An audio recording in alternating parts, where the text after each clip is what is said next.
देखो, ये कोई ना सोचे कि आपको ही केवल काम सताता है, ये सत्संग है, ये कोई कथा वार्ता, ये ऐसा नहीं कि इतने दिन में समाप्त करने वाला हो। ये सत्संग है। सत्संग में कोई चोरी वाले शब्द नहीं होते, सत्संग में स्पष्ट शब्द होते हैं। कोई भी सृष्टि में ऐसा जीव नहीं जिसके हृदय में काम ना हो। सिर्फ श्री भगवान और श्री भगवान को प्राप्त महापुरुष, इनके हृदय में काम का प्रवेश नहीं होता। वो क्या, जितने भी जीव इस सृष्टि में हैं, सबके हृदय में कामना होती है, क्योंकि सब काम से ही प्रकट हुए हैं। ये सृष्टि काम से ही हुई। एक वो हम बहुत श्यामा, यहां से प्रारंभ होता है काम, और वो काम ऐसे प्रकट होते होते इतने विस्तार को प्राप्त हो चुका है। हमारा अंतःकरण जितना भी है वो सब कामना से युक्त है। यही तो उपासना है कि इस काम की वासना का नाश करके श्री कृष्ण मिलन की वासना से युक्त हो जाया जाए, प्रिया प्रीतम की प्रेम वासना से युक्त हो जाए। अगर ये प्रिया प्रीतम की वासना हम हृदय में लाए तो ये काम वासना निश्चित नष्ट हो जाएगी। नहीं तो सबके हृदय में काम, ऐसा मत समझो कि आपके ही हृदय में काम, जैसा आपके हृदय में काम है वैसे ही पूरी सृष्टि के जितना भी चराचर है सब निष्काम हो जाए तो जीवन मुक्त हो जाए, सबके हृदय में है।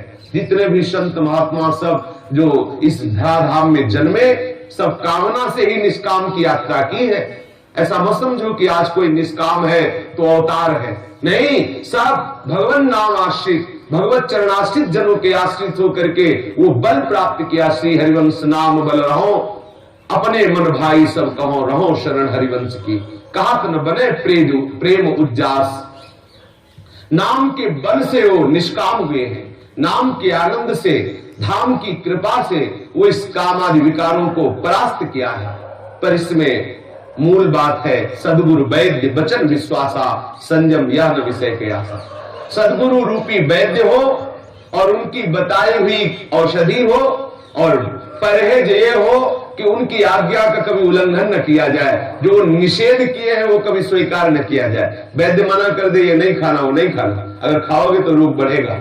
सदगुरु रूपी वैद्य जो कृपा रूपी, आज्ञा रूपी, उपदेश रूपी, उपासना रूपी औषधि दी है, उस औषधि को सादर बहुत काल तक नियम पूर्वक पाइए, परहेज रखिए। जो गुरुजनों ने, शास्त्रों ने निषेध किया है वो मत कीजिए, तो आप देखेंगे आप में वो बल प्राप्त हो जाएगा कि आपके हृदय में काम क्रोध आदि प्रकट ही नहीं होंगे, भाग जाएंगे।